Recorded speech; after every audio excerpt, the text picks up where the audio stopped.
خصوصاً على افضلهم وخاتم النبیین محمد الامین وعلى آلہ وصحبہ اجمعین. اما بعد فقد قال اللہ تبارک وتعالی اعوذ باللہ من الشیطان الرجیم بسم اللہ الرحمن الرحیم. وَلَقَدْ آتَيْنَا لُقْمَانَ الْحِكْمَةَ أَنِ اشْكُرْ لِلَّهِ وَمَنْ يَشْكُرْ فَإِنَّمَا يَشْكُرُ لِنَفْسِهِ وَمَنْ كَفَرَ فَإِنَّ اللَّهَ غَنِيٌّ حَمِيدٌ. وَإِذْ قَالَ لُقْمَانُ لِابْنِهِ وَهُوَ يَعِظُهُ يَا بُنَيَّ لَا تُشْرِكْ بِاللَّهِ إِنَّ الشِّرْكَ لَظُلْمٌ عَظِيمٌ إِلَى قَوْلِهِ یا بنی اقم الصلاة وأمر بالمعروف وانہ عن المنکر واصبر على ما أصابك ان ذلك من عزم الامور. وقال تبارک وتعالی اننی انا اللہ لا الہ الا انا فاعبدنی واقم الصلاة لذکری. صدق اللہ العظیم. محترم لطف الرحمان صاحب ناظم قرآن کالج، محترم پروفیسر حافظ محمد فاضل صاحب رئیس شعبہ عربی و اسلامیات، محترم میجر ریٹائرڈ فتح محمد صاحب ناظم دارالمقامہ اور عزیز طلبہ، میں سب سے پہلے تو آپ حضرات کو مبارکباد پیش کرتا ہوں کہ آپ نے یہ 2 روزہ صلاۃ کیمپ منعقد کیا. میں یہ سمجھتا ہوں کہ قرآن کالج کی یہ پہلی تقریب ہے کہ جو اس کے قیام کے مقصد کے ساتھ بڑی گہری ہم آہنگی رکھتی ہے. پھر یہ کہ جس انداز میں اسے منظم کیا گیا ہے، اس میں خاص طور پر میجر صاحب کی جو فوجی تربیت ہے اس کا جو عمل دخل مجھے نظر آیا ہے، تو میں اس پر بھی انہیں ہدیہ تحسین پیش کرتا ہوں اور امید کرتا ہوں کہ آئندہ بھی دین کے جو اہم اور بنیادی موضوعات ہیں ان پر اسی طرح کے تربیتی کیمپ منعقد کرتے رہیں گے. میری گفتگو کا جو اس وقت عنوان معین ہے اور جو اس وقت آپ کے سامنے لکھا ہوا بھی ہے، فلسفہ دین میں نماز کی اہمیت. اس میں سب سے پہلے تو میں توجہ دلاؤں گا کہ لفظ فلسفہ اصلاً عربی کا ہے اور نہ ہی یہ قرآن حکیم کی اصطلاح ہے. یہ لفظ بھی اپنی اصل کے اعتبار سے یونانی ہے. فلسفی اگرچہ فلسفی عربی میں اب استعمال ہوتا ہے اور فلاسفہ اس کی جمع بھی ہوتی ہے، لیکن واقعتاً یہ عربی زبان کا لفظ نہیں ہے. اسی کی ایک مثال اور ہے تصوف. وہ بھی بظاہر تفاعل کے وزن پر خالص صیغہ معلوم ہوتا ہے عربی زبان کا، لیکن یہ بھی تھیوسوفی، یہ بھی در حقیقت یونانی الاصل لفظ ہے جس کی تعریب کی گئی ہے، اسے معرب بنا کر عربی کا جامہ پہنا دیا گیا ہے. فلسفے سے ہم جس علم یا جس شعبہ علم کو مراد لیتے ہیں، قرآن حکیم کی اصطلاح میں اس کے لیے لفظ حکمت ہے. اس کا مادہ ہا کاف میم، اور اس کا بنیادی مفہوم وہی ہے کہ جو اس سے جو ایک مشتق لفظ ہے استحکام، کسی شے کا مضبوط ہو جانا، پختہ ہو جانا، قوی ہو جانا، ایسی صلاحیت حاصل کر لینا کہ وہ اپنی حفاظت کر سکے، اپنے خلاف کسی بھی اقدام پر اپنا دفاع کر سکے. یہ ہا کاف میم کے مادے کا اصل مفہوم ہے. اور حکمت انسان کے فکر اور اس کے شعور کی پختگی کا نام ہے. اس لیے کہ انسان حیوانات سے ممیز کیا گیا ہے اگرچہ مختلف اعتبارات سے، لیکن یہ کہ اس میں سب سے اہم اعتبار یہ ہے کہ یہ حیوان عاقل ہے. اسی طریقے سے اسے حیوان ناطق کہا جاتا ہے، اور نطق اور عقل کا بڑا گہرا تعلق ہے اور ربط ہے، دونوں ایک دوسرے سے جڑے ہوئے. تو ہم کہیں گے شعور، عقل سے انسان کو شعور حاصل ہوتا ہے، اور نطق جو ہے اس کی بنیاد، اس کا سورس جو ہے وہ یہی شعور ہے۔ تو انسانی فکر کی پختگی، انسانی شعور کی پختگی، اس کے اندر ایسی صلاحیت کا پیدا ہو جانا کہ وہ حقائق تک رسائی حاصل کر سکے، اس میں اتنی قوت پیدا ہونا کہ وہ صحیح رخ پر، صحیح رخ سے موڑنے والے جتنے محرکات ہیں ان کے مقابلے میں اپنا دفاع کر سکے، یہ حکمت ہے۔ لہذا فلسفہ دین کی بجائے اب آپ اپنے ذہن میں حکمت دین کا لفظ رکھیں، اور اب غور کیجئے کہ حکمت دین میں صلاۃ کے مقام کو سمجھنے کے لیے ہمیں یہاں سے ابتدا کرنی چاہیے کہ حکمت دین کا سب سے بنیادی مسئلہ کون سا ہے۔ حکمت دین کا سب سے اہم، سب سے بنیادی، اولین مسئلہ معرفت خداوندی ہے۔ انسان اپنے رب کو پہچانے اور رب کو پہچان کر اپنے فطری جذبہ تشکر کو اس کی ذات سے وابستہ کر دے۔ یہ فطری جذبہ تشکر بھی آپ سمجھ لیجئے کہ یہ بھی نہ صرف انسان بلکہ حیوانات کا بھی خاصہ ہے کہ اگر ان کے ساتھ کوئی بھلائی کی جائے تو ایک خاص رد عمل ان کی طبیعت میں پیدا ہوتا ہے جسے ہم جذبہ شکر یا جذبہ تشکر سے تعبیر کر سکتے ہیں۔ حیوان کے پاس اگرچہ وہ زبان نہیں ہے کہ جس میں وہ اپنے اس جذبے کو الفاظ کا جامہ پہنا کر اپنے محسن کی خدمت میں پیش کر سکے، لیکن یہ کہ اگر کبھی کسی بھوکے پیاسے حیوان کو آپ نے کوئی غذا فراہم کی ہو یا پانی پلایا ہو، اور پھر اگر آپ اس کی آنکھوں میں دیکھیں گے تو وہ جذبہ تشکر وہاں سے ابلتا ہوا محسوس ہوگا۔ یہ گویا کہ فطرت کا تقاضا ہے۔ حیوانات سے بلندتر سطح پر انسان ہے، تو فطرت انسانی کا بڑا اساسی اور بنیادی تقاضا ہے کہ وہ اپنے محسن کا شکر ادا کرے۔ جس نے بھی اس کے ساتھ کوئی بھلائی کی ہو، خیر کیا ہو، اس کی کوئی احتیاج پوری کی ہو، اس کی کوئی ضرورت پوری کی ہو، اس کا وہ شکر بجانا ہے۔ تو یہ فطری جذبہ تشکر جب تک عقل انسانی اپنے اصل محسن اور مربی کو نہیں پہچانتی تو یا تو یہ منتشر رہتا ہے یا بھٹکتا رہتا ہے۔ چنانچہ شرک کی جو ساری تاریخ ہے اس کا تجزیہ کریں گے تو بات یہی نظر آئے گی کہ اس جذبہ تشکر نے اپنے علم کی کوتاہی کی وجہ سے، اپنے فہم کی کوتاہی کی وجہ سے مختلف اشیاء کے ساتھ یا مظاہر قدرت کے ساتھ اپنے آپ کو منسلک کر لیا۔ مثلاً یہ کہ یہ بات غلط نہیں ہے کہ ہماری دنیا کا یہ سارا نظام جو ہے اس میں سورج کی حرارت کو بہت بڑا دخل حاصل ہے۔ ساری انرجی جو ہمارے پاس ہے اس کی سورس تو اصل میں وہ سولر انرجی ہے۔ لکڑی بھی آپ جلا کر اگر آگ کے ذریعے سے حرارت حاصل کرتے ہیں تو وہ بھی در حقیقت سورج ہی کی وہ حرارت تھی کہ جو اس لکڑی میں جذب ہوئی ہے، اس نے وہ صورت اختیار کی۔ فصلوں کو سورج پکاتا ہے، اس کی حرارت جو ہے وہی ان کے پکنے کا ذریعہ بنتی ہے۔ لہذا انسان نے یہ سمجھا کہ ہمارا سب سے بڑا محسن یہ ہے، لہذا اس کے آگے ہاتھ جوڑ دیے، اس کو سجدہ کیا، اسے معبود بنا لیا۔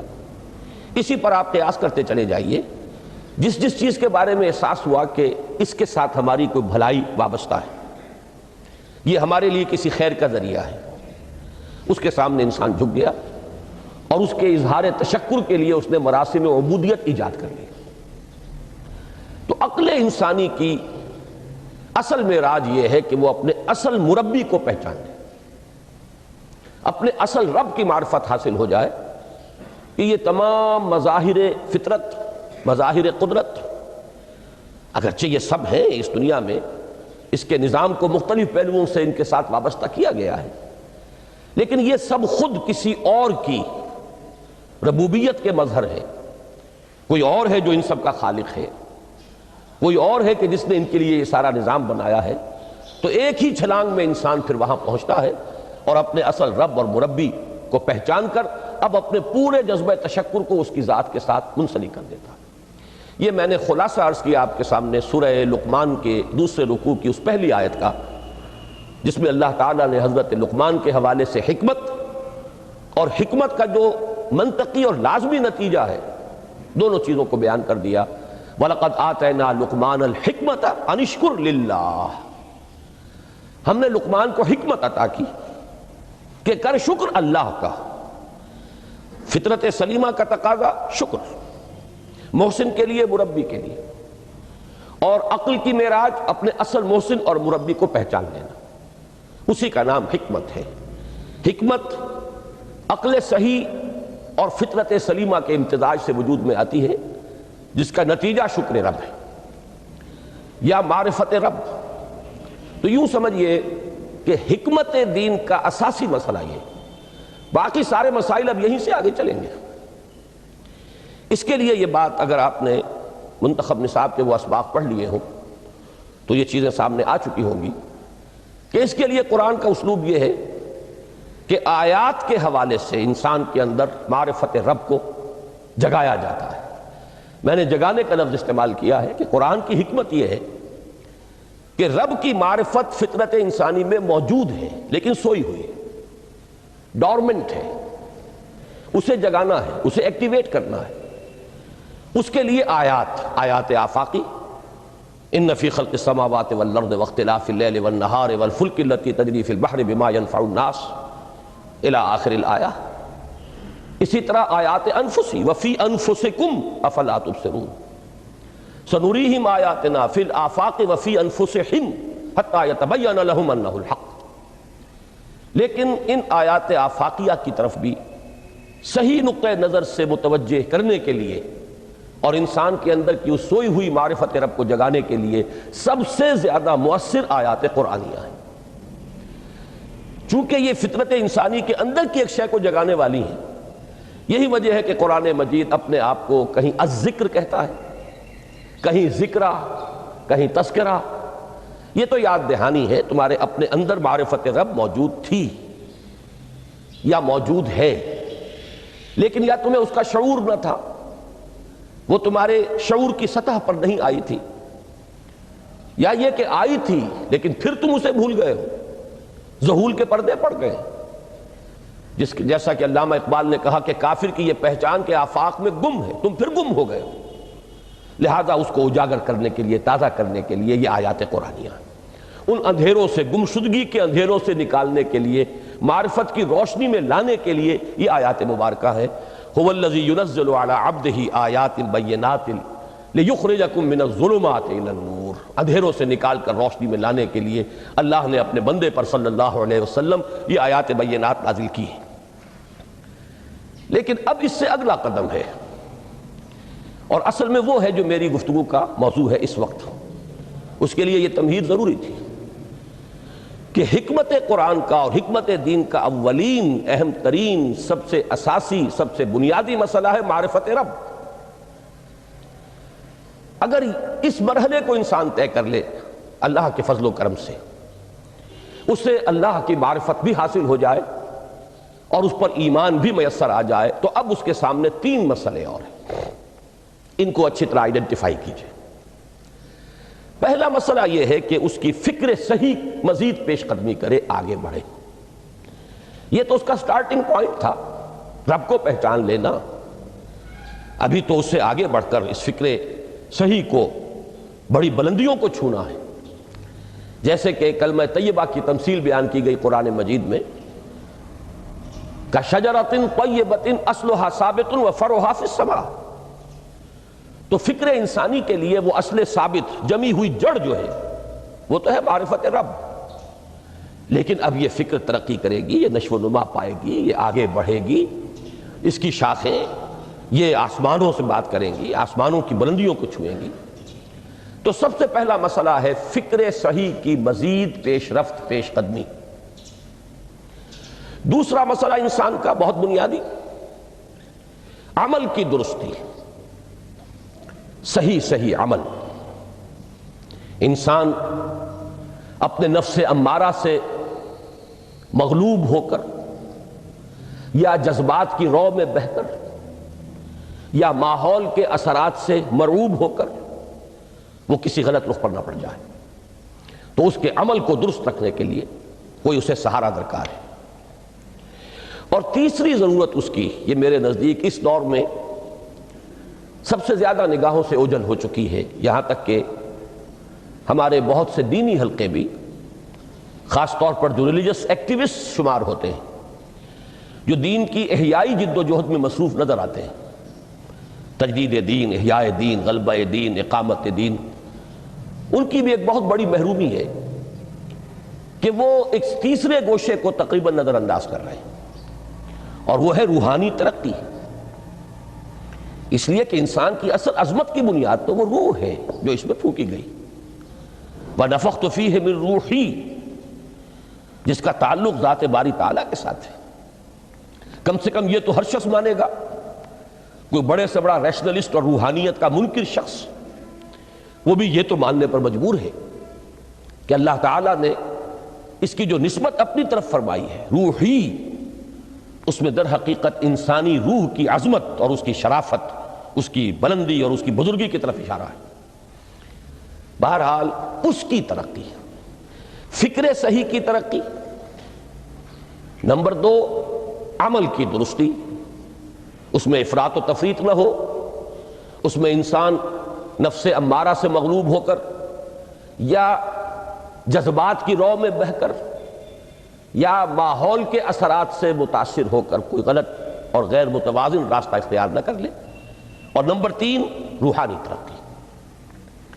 اب ان میں سے پہلی چیز کو لیجئے، فکر صحیح کے مزید ارتقاء اور اس کی مزید پیش قدمی کے لیے قرآن حکیم نے بھی سورہ آل عمران کے آخری رکوع میں ذکر کو سب سے پہلے اور سب سے اہم عامل کی حیثیت سے شمار کیا ہے۔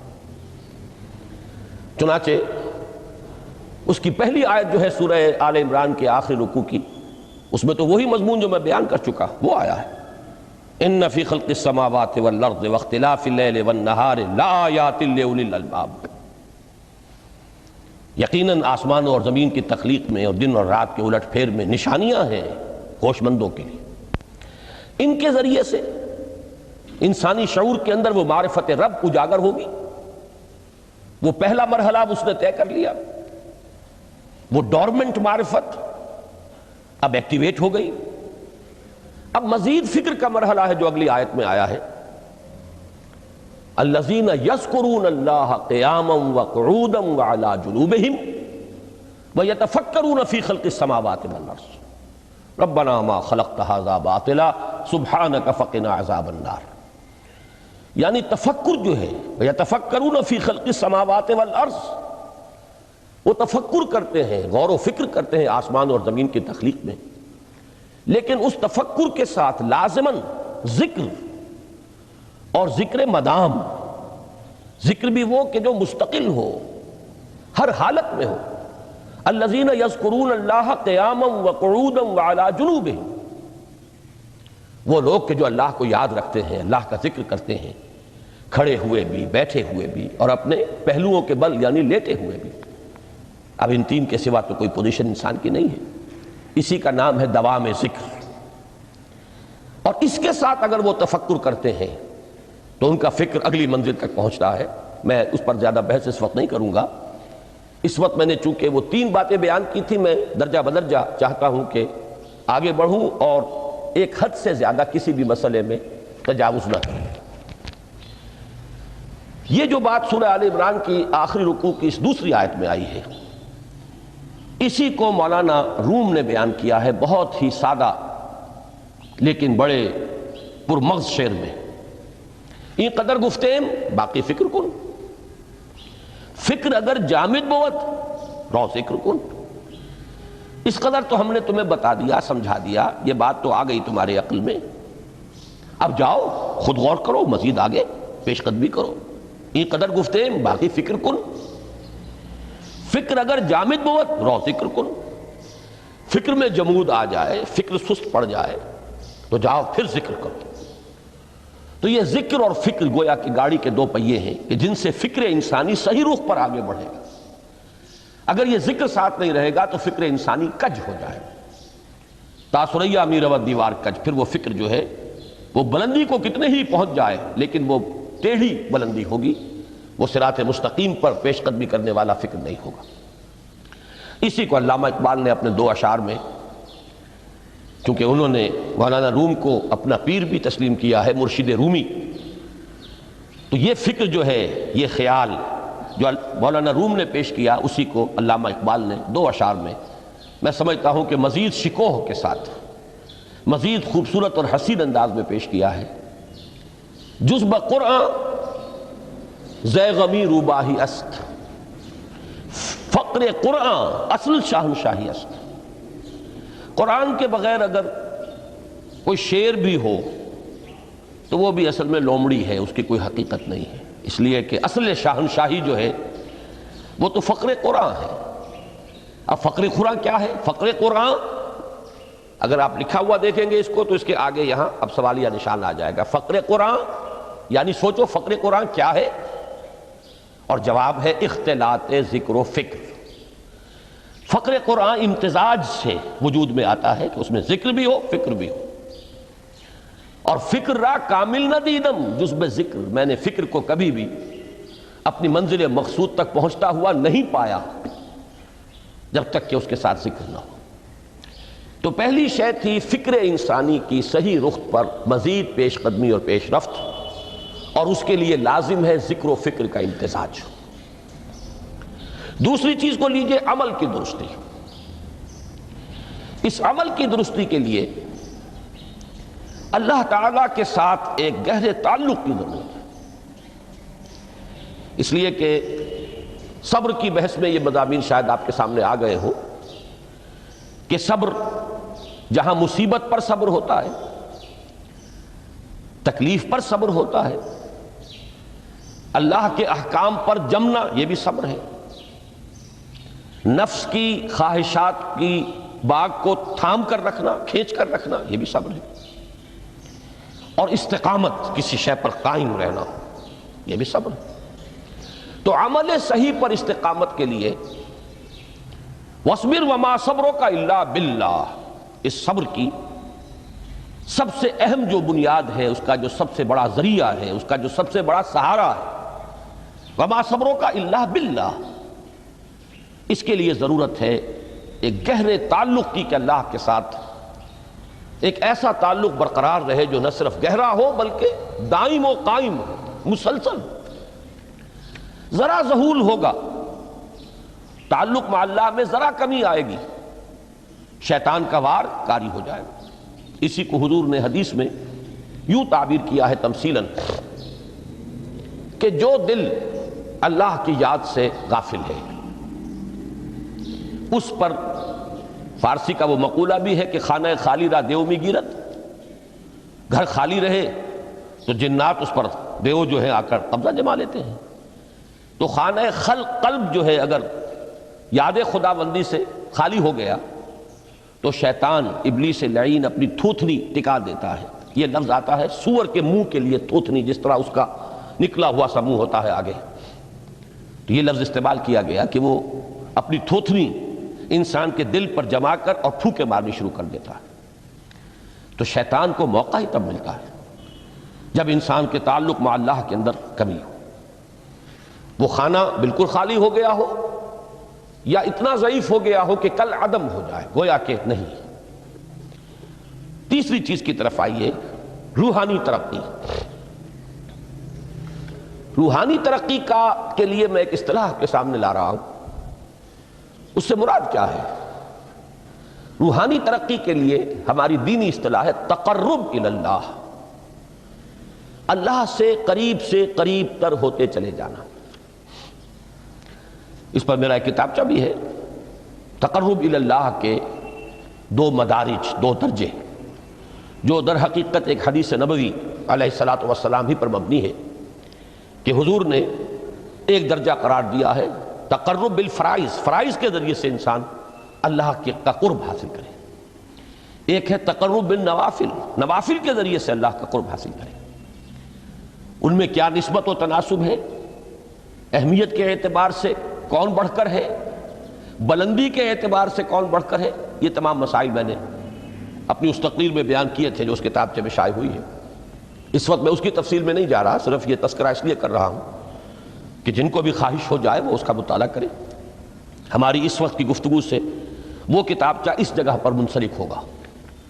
تو تقرب الی اللہ، یہ تقرب کوئی فزیکل فینومینن نہیں ہے، جسمانی یا مادی مسئلہ نہیں ہے۔ اللہ سے قرب یہ نہیں ہے کہ کوئی کروڑوں میل کا فاصلہ ہے، اب ہمیں کوئی رسی پر چڑھنا ہے اوپر بڑی محنت اور مشقت سے۔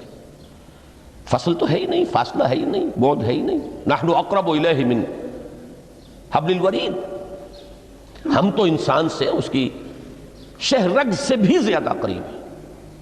ہوا معکم اینما کنتم، وہ تو تمہارے ساتھ ہی ہوتا ہے جہاں کہیں بھی تم ہو، بس صرف یہ کہ تمہاری توجہ نہیں ہوتی، تم اور چیزوں میں مشغول و مصروف رہتے ہو، تم ہماری طرف دھیان ہی نہیں دیتے، تم ہماری طرف متوجہ ہی نہیں ہوتے۔ ہم تو مائل بے کرم ہیں، کوئی سائل ہی نہیں، راہ دکھلائیں کسے رہنو منزل ہی نہیں۔ انسان جب متوجہ ہو جاتا ہے اور بڑھتا ہے، آگے پیش قدمی کرتا ہے روحانی اعتبار سے، تو یہ ہے در حقیقت تقرب الی اللہ، اور اسی کو ہم کہیں گے روحانی ترقی۔ اب ان تین چیزوں کو اگر آپ نے ذہن میں جما لیا، پھر میری بات کی ترتیب اس کو ذہن میں قائم کیجئے۔ ہم چلے کہاں سے؟ کہ دین کے ساتھ اصل مناسبت فلسفے کی نہیں، حکمت کی۔ نمبر 2، حکمت قرآنی کا پہلا اور اہم ترین اور بنیادی مسئلہ معرفت رب کا حصول ہے۔ اس کا نتیجہ شکر خداوندی ہے، اس کا ذریعہ آیات آفاقی، آیات انفسی، اور سب سے بڑھ کر آیات قرآنیہ ہیں جو الذکر ہے، جو تذکرہ ہے، جو ذکرہ ہے۔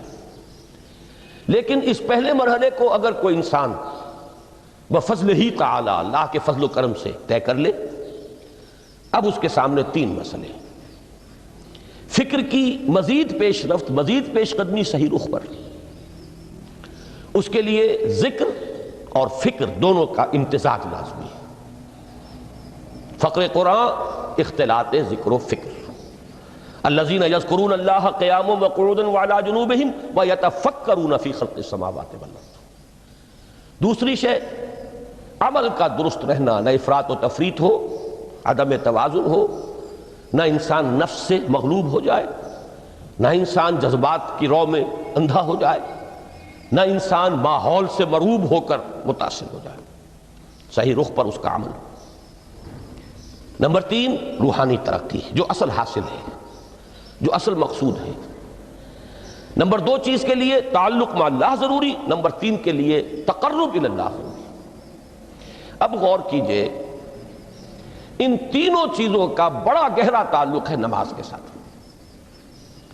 ان تینوں کے لیے ستون کی حیثیت نماز کو ہے۔ لہذا ایمان کے بعد یا معرفت رب کے بعد حکمت دین کا اہم ترین مسئلہ نماز، صلاۃ۔ اس لیے کہ ایک طرف یہ انسان کو اللہ کے ساتھ ایک گہرے تعلق کا ذریعہ فراہم کرتی ہے۔ اپنے تمام مصروفیات میں سے، ان مشغولیتوں میں جن میں گم ہونے کا خدشہ ہوتا ہے، نکلو۔ 24 گھنٹے کے معمولات میں سے کم 5 مرتبہ تو لازماً نکلو، اور اپنے آپ کو ذرا، اپنے حواس کو بھی، اپنی باطنی کیفیات کو بھی ذرا تازہ کرو۔ اگر کوئی گندگی، نجاست، کسی طرح کی ناپاکی کا کوئی معاملہ ہے، طہارت حاصل کرو۔ طہارت سے تمہارے اندر روح کو بھی بالیدگی ہوگی، تمہارے حواس بھی تازہ ہوں گے، تم گویا کہ بحیثیت کل تمہاری ہستی چاق و چوبند ہو جائے گی۔ وہ کسل، وہ سستیاں، وہ جو ایک کثافتیں ہوتی ہیں، ان سب سے نجات حاصل کرو، اور اب اپنے رب کے حضور میں کھڑے ہو جاؤ، اس کے ساتھ اپنا عہد بھی تازہ کرو، اس کی اہم صفات کو بھی اپنے ذہن میں پھر مستحضر کرو۔ یہی وجہ ہے، دیکھیے میں نے جو آیات آپ کو شروع میں سنائی تھی، سورہ لقمان کی 2 آیتیں، پہلی آیت میں اس کا ترجمہ کر چکا، دوسری آیت وَلَقَدْ وَإِذْ قَالَ لُقْمَانُ لِابْنِهِ وَهُوَ يَعِظُهُ يَا بُنَيَّ لَا تُشْرِكْ بِاللَّهِ إِنَّ الشِّرْكَ لَظُلْمٌ عَظِيمٌ۔ اس کے بعد درمیان میں کچھ مضمون آ کر پھر پھر وہ آیہ مبارکہ آئی، یا بنی اقم الصلاۃ وامر بالمعروف وانہ عن المنکر واصبر علی ما اصابک۔ گویا کہ اہم ترین چیز، بنیادی ترین چیز، اللہ کو محض پہچان لینا کافی نہیں ہے، یاد رکھنا ضروری ہے۔ اللہ یاد رہے گا تو فکر صحیح آگے بڑھے گا، اللہ یاد رہے گا اور اس کے ساتھ ایک گہرا تعلق جو ہے برقرار رہے گا تو عمل درست رہے گا۔ بالکل یہی بات سورہ طٰہٰ میں جو پہلی وحی حضرت موسیٰ علیہ السلام پر ہوئی اور پہلا مخاطبہ ہے، چونکہ حضرت موسیٰ کو یہ انبیاء کرام کے مقدس گروہ میں ایک امتیازی حیثیت حاصل ہے کہ ان سے براہ راست گفتگو ہوئی ہے، اگرچہ صرف ایک پردہ تھا، اوٹ من ورائے حجاب گفتگو ہوئی ہے، لیکن یہ کہ کوئی فرشتے کا درمیانی جو ہے وہ لنک نہیں تھا، براہ راست اللہ تعالیٰ نے حضرت موسیٰ علیہ السلام سے کلام فرمایا۔ کلم اللہ موسیٰ تکلیما، موسیٰ سے تو اللہ نے کلام فرمایا جیسے کہ کلام کیا جاتا ہے۔ تو پہلا مخاطبہ ہے، یہ پہلا مکالمہ ہے، پہلی وحی کہیے، اسی میں یہ الفاظ بھی موجود ہیں، اننی انا اللہ لا الہ الا انا فاعبدنی واقم الصلاۃ لذکری۔ یہ گویا کہ حکمت قرآنی کا ایک بہت بڑا خزانہ ہے یہ آیت مبارکہ، کہ خود حضرت موسیٰ علیہ السلام کو جو ہدایت دی جا رہی ہے، میں ہوں، میں اللہ، اننی انا اللہ لا الہ الا انا، میرے سوا کوئی معبود نہیں، فاعبدنی، بس میری بندگی، میری عبادت، میری پرستش، میری محبت، اس کو اختیار کرو۔ وَأَقِمِ الصَّلَاةَ لِذِكْرِي، اور نماز کو قائم رکھو میری یاد کے لیے۔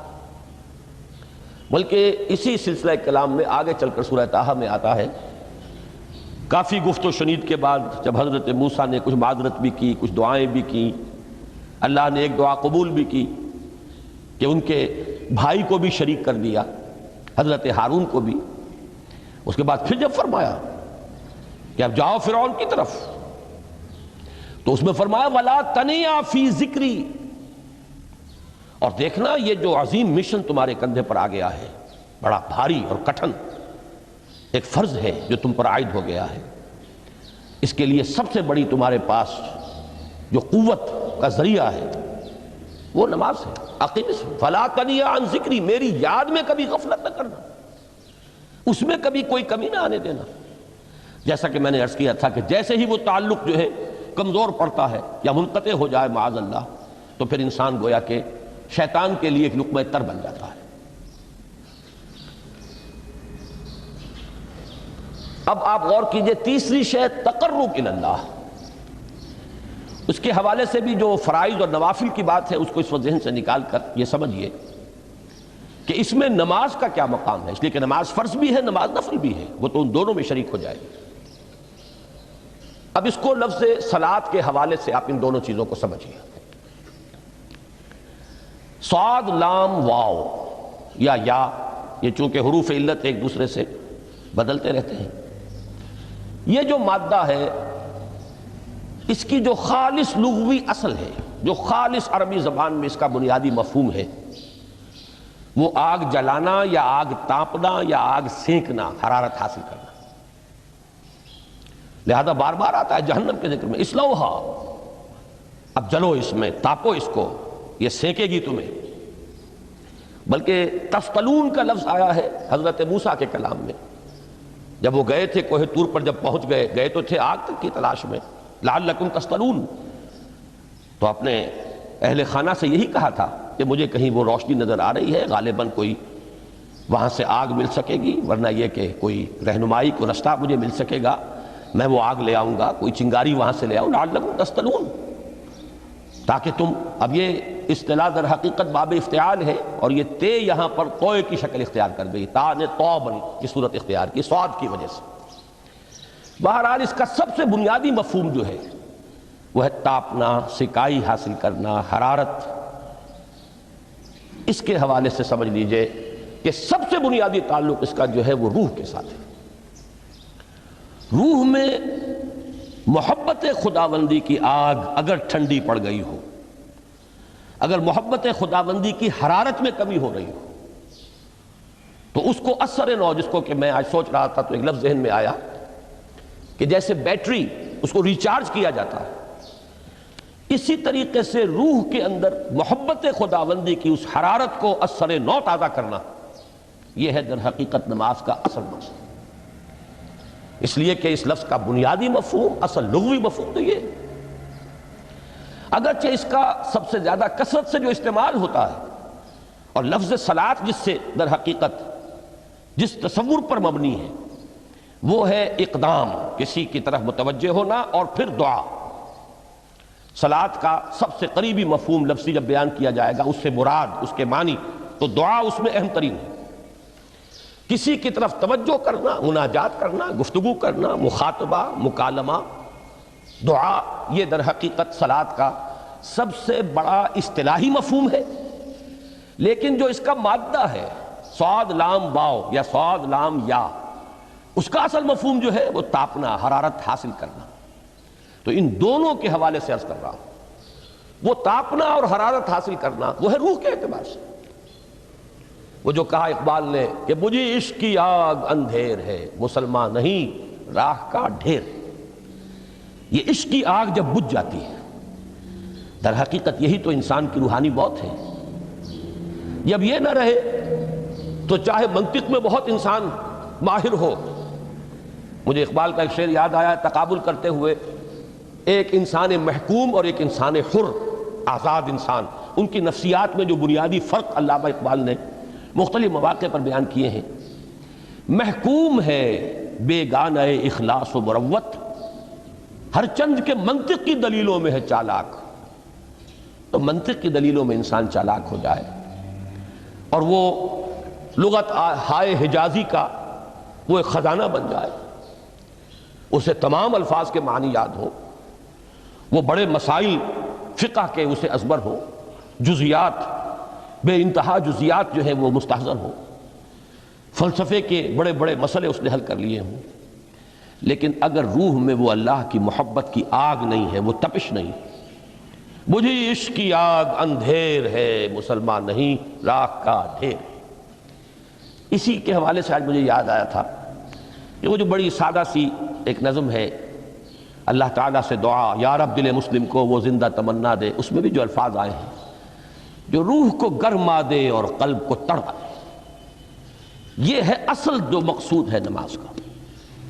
اور یہی وہ چیز ہے جیسا کہ میں نے عرض کیا تھا کہ نگاہوں سے اوجھل، یہ پہلو سامنے ہے ہی نہیں، دوسرا پہلو سامنے ہے اور وہ بھی میرے نزدیک بہت اہم ہے، بہت بنیادی ہے، اس میں کوئی شک نہیں، لیکن یہ ہے بلند ترین منزل کہ تقرب الی اللہ، اس کے لیے در حقیقت یہ کس لیے درکار ہے؟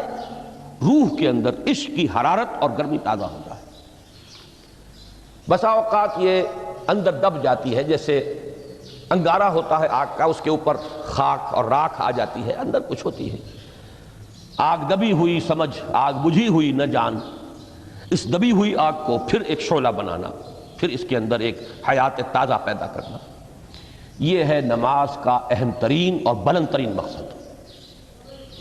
لیکن اس کے ساتھ ہی اس نماز میں ذکر ہونا، اس کا یہ ذکر ہے، اور ذکر کی جب میں فہرست بیان کیا کرتا ہوں بہت سے حضرات کے سامنے ہوگا کہ ذکر کا در حقیقت مفہوم ہے استحضار اللہ فی القلب۔ ہمارے ہاں غلطی سے جو ذرائع ذکر ہیں انہیں ذکر قرار دے دیا گیا ہے۔ نماز ذکر نہیں ہے، نماز ذکر کا ذریعہ ہے۔ اقیم الصلاۃ لذکری، نماز قائم کرو میرے ذکر کے لیے۔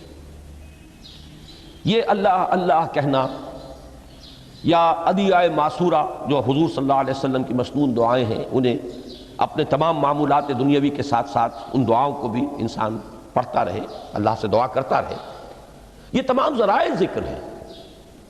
سبحان اللہ الحمدللہ الحمدللہ، اس کا آپ ورد کیجئے، یہ بھی ذریعہ ذکر ہے۔ حقیقت میں ذکر ہے استحضار اللہ فی القلب، اللہ کو دل میں لے آنا، اللہ کو دل میں حاضر کر لینا، اصل میں تو ترجمہ ہوگا، لیکن حاضر جاننا، یہ کیفیت جو ہے انسان کو حاصل ہو جائے۔ اب اس کے حوالے سے ذرا بات سمجھیے کہ ایک تو میں عرض کر چکا ہوں مجسم ذکر تو قرآن ہے، لہذا ذکر کی فہرست جب آپ کریں گے ذرائع ذکر تو ان میں سب سے پہلے قرآن آئے گا، اس لیے کہ وہ ہماری حکمت کے پہلے مسئلے کو حل کر رہا ہے، بنیادی مسئلہ، اہم ترین مسئلہ۔ دوسرے نمبر پر ذکر جو ہے، اب اس کے لیے کچھ اصطلاحات جو میرے مختلف دروس میں شاید آپ کے سامنے بعد میں آئیں یا پہلی آ چکی ہوں، ان کے حوالے سے میری بات سمجھیے۔ ایک ذکر غیابی ہے، تھرڈ پرسن میں، صیغہ غائب میں اللہ کی یاد کرنا، اللہ اکبر اللہ اکبر اللہ اکبر۔ ابھی اللہ اکبر جو ہے یہ جملہ اسمیہ خبریہ ہے، ایک حقیقت کی تکرار آپ کر رہے ہیں، اللہ سب سے بڑا ہے، اللہ سب سے بڑا ہے، سبحان اللہ سبحان اللہ سبحان اللہ۔ یہ در حقیقت ذکر غیابی ہے کہ آپ اس میں مخاطب نہیں ہیں اللہ سے، ایک ذکر خطابی کہیں یا ذکر حضوری کہیں، جس میں مکالمہ ہوتا ہے، جس میں گفتگو ہوتی ہے۔ تو نماز در حقیقت ذکر حضوری اور ذکر خطابی کی بلند ترین شکل ہے۔ اس لیے میں نے عرض کیا تھا کہ نماز کے لفظ یا صلاۃ کے لفظ، یہ اصطلاحی معنی جو اکثر و بیشتر کیے جاتے ہیں وہ ہے دعا، اور دعا میں ہوتا کیا ہے؟ مکالمہ ہے، مخاطب، اے اللہ، اے میرے رب، اے پروردگار۔ پھر یہ کہ اس میں اقدام اور کسی کی طرف متوجہ ہونا، یہی وجہ ہے کہ افتتاح صلاۃ، نماز کو شروع کرنے کے لیے ایک تو وہ الفاظ جو قرآن مجید میں آئے ہیں، انی وجہت وجہی للذی فطر السماوات والارض حنیفا وما انا من المشرکین۔ یہ ہے توجہ کا ارتکاز، بشرطے کہ یہ صرف الفاظ ہی نہ نکل رہے ہوں، واقعتاً یہ تعبیر ہو اس وقت کی انسان کی نفسیاتی کیفیت کی، کہ شعوری طور پر وہ فیصلہ کرتا ہے کہ اب میں منقطع ہو رہا ہوں، ہر چہار طرف سے اپنی توجہ کو ہٹا کر، ہر مسئلے سے اپنے آپ کو خالی و ذہن کر کے، یعنی ظاہری اور باطنی دونوں اعتبار سے میں اپنی توجہ کا ارتکاز کر رہا ہوں اس ذات کی طرف جس نے آسمانوں اور زمین کو پیدا کیا، اور بالکل یکسو ہو کر رہا ہوں۔ انی وجہت وجہی للذی فطر السماوات والارض حنیفا وما انا من المشرکین۔ اور دوسری وہ جو دعا جس سے ہم افتتاح کرتے ہیں اپنی نماز کا، دیکھیں اس میں خطاب کا کس قدر اہتمام ہے۔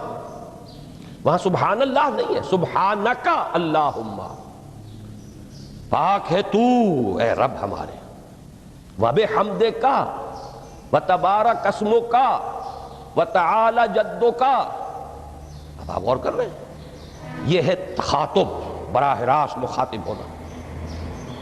یہ گویا کہ لب لباب میں آپ کے سامنے عرض کر رہا ہوں علامہ اقبال کے خطبے کا، دی میننگ آف پریئر ان اسلام۔ خطبات جو ہیں ان کے مشہور، ان میں غالباً یہ تیسرا یا چوتھا لیکچر ہے، کہ اس میں تصور یہ دیا گیا ہے کہ دو ہی انائیں ہیں، ایک انائے کبیر اننی انا اللہ لا الہ الا انا، یہ وہ انائے کبیر ہے، انائے مطلق ہے، میں، بہت بڑی میں، جس کو کہ علامہ اقبال نے کہا دی بگ آئی ایم۔ یہ بگ آئی ایم جو ہے وہ سورہ طٰہٰ کی اس آیت میں ہے، اور میرے علم کی حد تک کوئی اور مقام نہیں ہے جس میں اس قدر جلال ہو۔ اللہ نے اس طور سے اپنی انانیت کبریٰ اور انانیت مطلقہ کا اظہار اس بلند آہنگ کے ساتھ کیا ہو، اننی انا اللہ لا الہ الا انا۔ وہ انائے کبیر اور یہ انائے صغیر، یہ انائے محدود، یہ چھوٹی سی ایک انا ہے، میں، یہ میں ہوں۔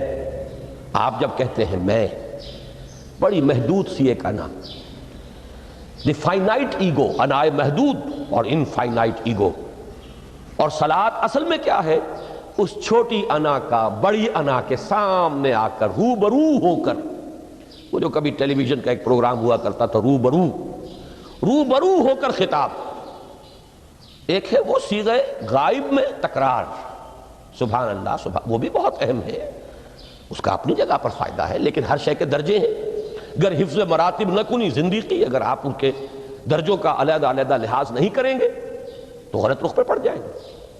تو یہ جو دو ذکر خطابی یا ذکر حضوری ہے، نماز اصل میں اس کی بلند ترین شکل ہے۔ یہی وجہ ہے کہ سبحانک اللہم وبحمدک وتبارک اسمک وتعالی جدک ولا الہ غیرک، اس کا کی جس قدر تکرار یہاں پر ہے آپ نے غور کیا، اس میں خطاب ہے، یا پھر یہ کہ یہ کا کی اس طرح کی تکرار آپ کو دعائے قنوت میں ملے گی، اللہم انا نستعینک ونستغفرک ونؤمن بک ونتوکل علیک ونثنی علیک الخیر ونشکرک ولا نکفرک۔ اب یہ جو ہے یہ در حقیقت خطاب کا اندازہ ہے کہ براہ راست گفتگو ہو رہی ہے۔ تو سب سے پہلی بات تو یہ ہوئی کہ ذکر کی ایک شکل ہے ذکر غیابی، دوسری ذکر حضوری، اور ذکر حضوری یا ذکر خطابی کی بلند ترین منزل، بلند ترین اس کا ذریعہ نماز۔ اس کو ایک پہلو سے اور سمجھ لیجئے، سورہ فاتحہ جب پھر ہم پڑھتے ہیں جسے الصلاۃ کہا گیا ہے، جو لب لباب ہے، خلاصہ ہے، اس میں پھر تدریجاً غیاب سے حضور کی طرف پیش قدمی ہوتی ہے۔ الحمدللہ رب العالمین الرحمن الرحیم مالک یوم الدین، یہ ذکر غیابی ہے، اس میں ابھی خطاب نہیں آیا۔ یہ وہی جملہ اسمیہ ہے، کل تعریف اس اللہ کے لیے ہے جو تمام جہانوں کا پروردگار ہے، مالک ہے، جو رحمان ہے، رحیم ہے، جزا و سزا کے دن کا مختار و مالک ہے۔ اب یہ غیاب سے حضور کی طرف، ایاک نعبد و ایاک نستعین اہدنا الصراط المستقیم، یہ ہے وہ۔ اب پہلے ایک معاہدہ ہے، ایک اقرار ہے، اعتراف ہے، وعدہ ہے، اور پھر دعا ہے، استدعا ہے۔ یہ ہے غیاب سے حضور کی طرف تدریجاً ارتقاء۔ یہی وجہ ہے، اب نوٹ کر لیجئے، وہ چھوٹی سی حدیث یہ بھولنی نہیں چاہیے، الصلاۃ معراج المومنین، اس لیے کہ مخاطبہ الہی براہ راست حضور کو جو حاصل ہوا وہ معراج میں ہوا ہے، التحیات کا مکالمہ وہی ہوا ہے۔ لہذا اس کو نوٹ کر لیجئے کہ باقی جو وحی ہوئی ہے حضرت جبرائیل کے ذریعے سے ہوئی ہے، یا کوئی الہام ہوا ہے حضور کے قلب مبارک پر کوئی شے القاء کی گئی ہے، تو وہ دوسری نوعیت کی وحی ہے۔ وہ جو مخاطبہ حضرت موسیٰ علیہ السلام کو وہ اس دنیا ہی میں حاصل ہوا ہے، کوہ طور کی بلندیوں پر، یہی ان کی امتیازی شان ہے، کلم اللہ موسیٰ تکلیما۔ یہ براہ راست مخاطبہ جو ہے یہ حضور صلی اللہ علیہ وسلم کو معراج کی شب یہ آپ کو حاصل ہوا، اور حضور نے اسی لیے نماز کو معراج المومنین قرار دیا، اس لیے کہ اس میں وہی براہ راست مخاطبہ اور مکالمہ اور وہی گفتگو ہے جو ہو رہی ہے۔ اس کے ضمن میں وہ حدیث، اب اس وقت شاید میرا وقت ختم ہونے کے قریب ہو، لیکن وہ حدیث جو اس اعتبار سے حدیث قدسی ہے، اگرچہ بعد میں اس کے جو مزید تفصیل ہے تو حضور صلی اللہ علیہ وسلم نے گویا کہ خود بیان کی ہے، لیکن مسلم شریف کی روایت ہے حضرت ابو ہریرہ رضی اللہ تعالی عنہ سے کہ حضور نے فرمایا، یقول اللہ تعالی، اللہ یہ فرماتا ہے، اسی لیے اس کو حدیث قدسی کہیں گے، قسمت الصلاۃ بینی و بین عبدی نصفین، میں نے نماز کو اپنے اور اپنے بندے کے مابین آدھا آدھا تقسیم کر دیا ہے۔ اب یہاں تک تو جملہ ہے اللہ کا، یہ ہے حدیث قدسی۔ اب آگے جو ہے نریشن اس کی جو ہے حضور صلی اللہ علیہ وسلم کی جانب سے ہے، یعنی خبر دے رہے ہیں وہ اللہ کی طرف سے ہی۔ ویسے تو تمام احادیث ہی گویا کہ ہم سمجھتے ہیں انسپائرڈ تو اللہ کی طرف سے ہی ہے، لیکن یہ کہ جہاں صراحت ہو کہ اللہ کہتا ہے وہ حدیث قدسی ہے۔ تو یقول اللہ تعالی قسمت الصلاۃ بینی و بین عبدی نصفین، یہاں تک تو حدیث قدسی ہے۔ اب دوسری عام حدیث ہے، اذا قال العبد الحمد للہ رب العالمین یقول اللہ تعالی حمدنی عبدی، جب بندہ کہتا ہے الحمد للہ رب العالمین، پروردگار کہتا ہے میرے بندے نے میری حمد کی۔ جب بندہ کہتا ہے الرحمن الرحیم، پروردگار فرماتا ہے اثنا علی عبدی، میرے بندے نے میری ثنا کی، بڑی تعریف کی۔ جب بندہ کہتا ہے مالک یوم الدین، اللہ فرماتا ہے مجدنی عبدی، میرے بندے نے میری بڑی بزرگی بیان کی ہے، تمجید کی ہے۔ پھر جب بندہ کہتا ہے ایاک نعبد و ایاک نستعین، اللہ فرماتا ہے ھذا ما بینی و بین عبدی ولعبدی ما سأل، یہ ہے میرے اور میرے بندے کے درمیان۔ یہ تو معاہدہ ہے نا، معاہدے میں تو دو فریق جکڑے جاتے ہیں، بند جاتے ہیں، یہ میرے اور میرے بندے کے درمیان ہے، اور میرے بندے نے جو طلب کیا میں نے دیا، اس لیے کہ اس میں طلب بھی تو ہے، ایاک نستعین، تیری مدد چاہتے ہیں، یہ طلب ہے۔ اسی کی شرح ہے جو اب آخری 3 آیتیں ہیں۔ پروردگار ہم تیری مدد چاہتے ہیں، پروردگار ہم تیری ہی بندگی کرتے ہیں اور کریں گے، اور تیری ہی مدد چاہتے ہیں، چاہیں گے۔ اگر حال میں اس کا ترجمہ کریں گے، زمانہ حال کے اعتبار سے، اس لیے کہ فعل مضارع میں تو دونوں موجود ہیں، شامل ہیں، تو یہ ایک اعتراف ہے، اظہار حال ہے۔ اللہ کرے کہ وہ واقعتاً صحیح اظہار حال ہو، ہم واقعی اللہ کی بندگی کرتے ہوئے یہ کہیں کہ ایاک نعبد، ورنہ اگر ہماری اصل صورتحال سے وہ مطابقت نہ رکھتا ہو تو پھر تو ایک طرح کا جھوٹ ہو جائے گا، غلط بیانی ہو جائے گی۔ ایاک نعبد، تیری ہی بندگی کرتے ہیں اور مستقبل میں کیجئے، کریں گے، یہ ہے عہد۔ تیری ہی مدد چاہتے ہیں، تجھی سے مدد طلب کرتے ہیں، تجھی سے مدد چاہتے رہیں گے۔ اس کے لیے فرمایا وَلِعَبْدِ مَا سَأَلَ، اور پھر اس کے بعد وہ استدعاء ہے، اهدنا الصراط المستقیم صراط الذین انعمت علیہم غیر المغضوب علیہم ولا الضالین۔ اس حدیث میں اس کو ایک ہی جملے کو لیا گیا ہے، ایک ہی جملے کی حیثیت سے۔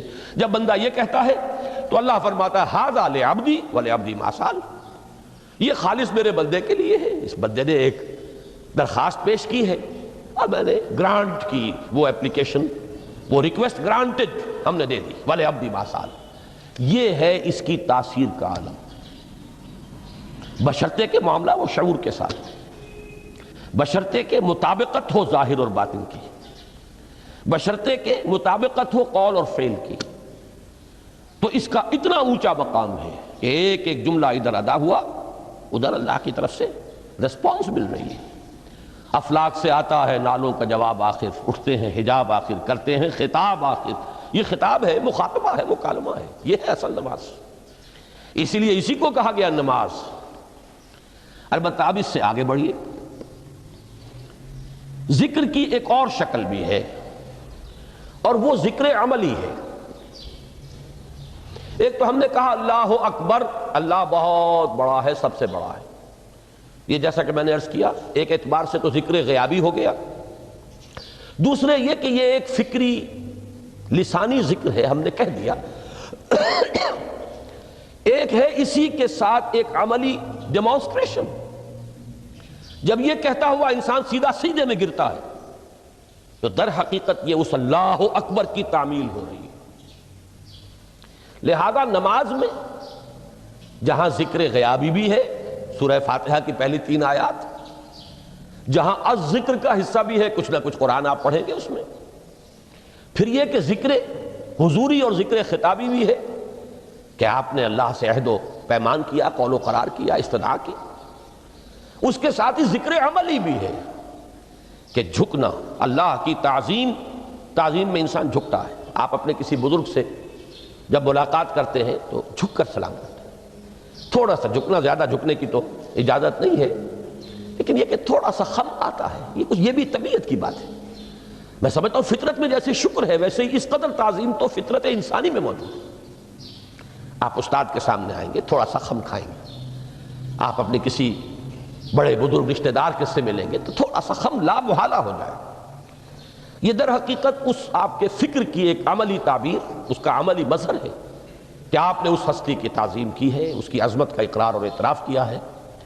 یہی تعظیم ہے اللہ تعالیٰ کی کہ جس میں پہلا درجہ ہے رکوع، جھکے آپ، اللہ اکبر کہہ کر جھکے، اور اس کے بعد پھر اس کا جو آخری درجہ ہو سکتا ہے وہ سجدہ ہے، جس میں کہ انسان نے جب اپنی پیشانی زمین پر ٹکا دی تو گویا کہ اس نے اپنی انانیت سے، اگر یہ شعور کے ساتھ ہوا ہو تب میں بات کہہ رہا ہوں، تو گویا کہ اس نے اپنی انانیت سے کامل دستبرداری اختیار کر کے اور اپنے آپ کو اپنے رب کے قدموں میں ڈال دیا۔ یہی وجہ ہے کہ حضور نے اس کو تعبیر فرمایا ہے کہ جب سجدہ کرو تو یوں محسوس کرو کہ تم نے اپنا سر اپنے رب کے قدموں میں رکھ دیا۔ یہ کیفیت ہونی چاہیے، اور چونکہ میں نے ابھی عرض کیا کہ یہ در حقیقت انسان کی انانیت، میں، میری مرضی، میری خواہش، میری پسند، میری عقل، میری منطق، میرا چوائس، میرا اختیار، یہ سب چیزیں ہی تو در حقیقت جو ہمارے اندر ایک مضمر ہے شیطنت، اس شیطنت کا مظہر یہی تو ہے۔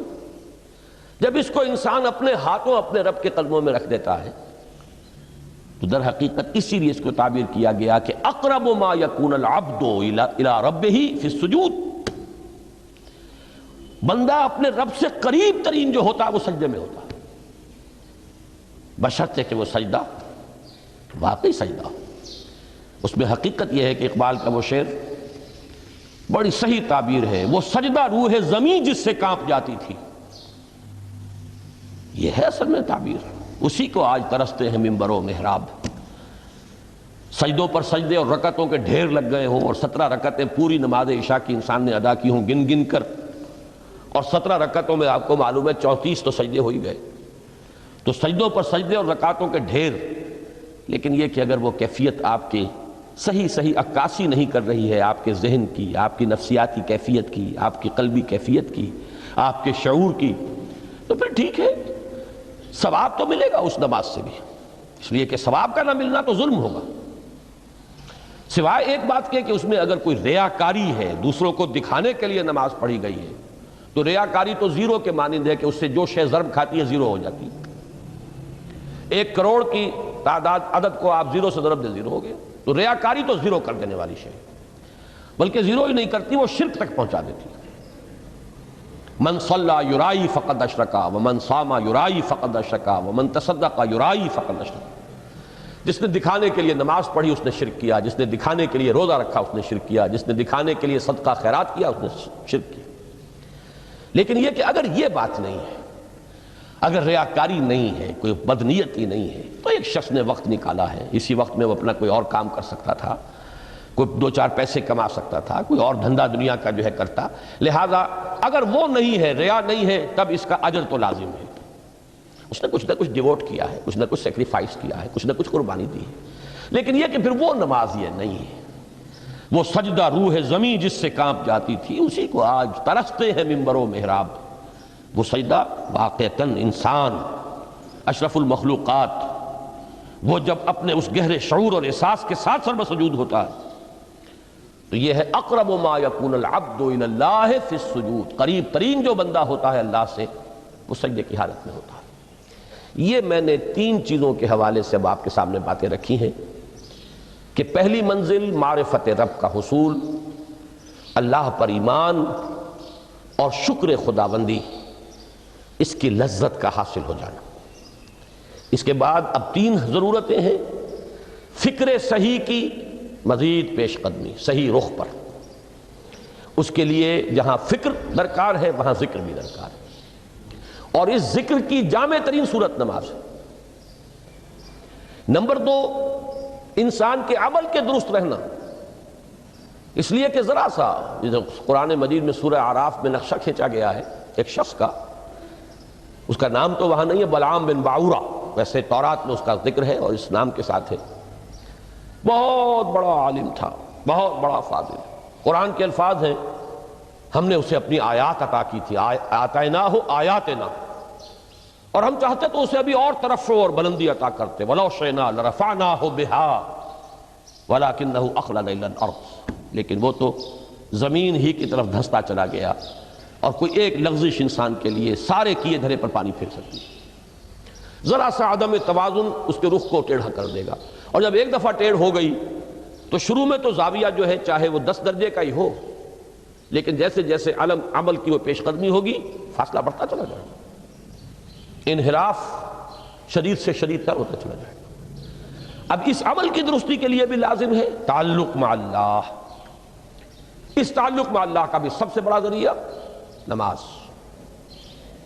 تیسری چیز روحانی بالیدگی، روحانی ترقی، تقرب الی اللہ، اس کے لیے اس اعتبار سے بھی کہ توجہ الی اللہ، ارتکاز توجہ اللہ کی طرف، انی وجہت وجہی للذی فطر السماوات والارض حنیفا وما انا من المشرکین، اور اس اعتبار سے بھی کہ اسی کے ذریعے سے وہ عشق کی بجھتی ہوئی چنگاری کو پھر بھڑکایا جا سکتا ہے، جو خاک میں دب گئی ہو، اللہ کی محبت کی وہ حرارت جو ہے اگر اس میں کچھ کمی آ گئی ہے تو اس کو جھاڑ کر، راکھ کو ہٹا کر اثر نو ایک حرارت پیدا کرنا، یہی وجہ ہے کہ نماز، صلاۃ جس مادے سے ماخوذ ہے اس کا بنیادی مفہوم یہی ہے، تاپنا، حرارت حاصل کرنا، آگ جلانا، آگ روشن کرنا۔